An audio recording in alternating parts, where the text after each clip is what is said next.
పెద్దాయన ఏమన్నారంటే, తల్లిని తండ్రిని పూర్వీకులను కూడా నరకానికి పంపిస్తుంది కదా మీ నల్లటి గ్రంథం, మీరా మాకు సంస్కారం నేర్పించేది అని అన్నారు.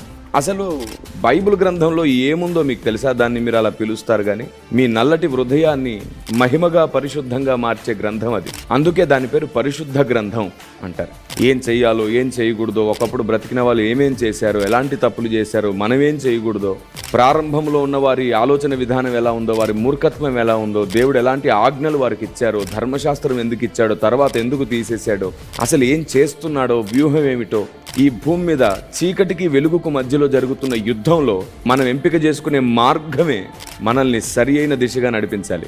ఏ మార్గం ఎంపిక చేసుకుంటామో అలాంటి వారమే మనం. చీకటి మార్గాన్ని ఎంపిక చేసుకుంటే వెలుగులోనే ఉన్నామనే భ్రమలో చీకట్లో ఉంటాం. వెలుగు ఎప్పుడు కూడా సమన్వయతను కలగజేస్తుంది, సమాధానాన్ని కలగజేస్తుంది, నెమ్మదిని కలగజేస్తుంది.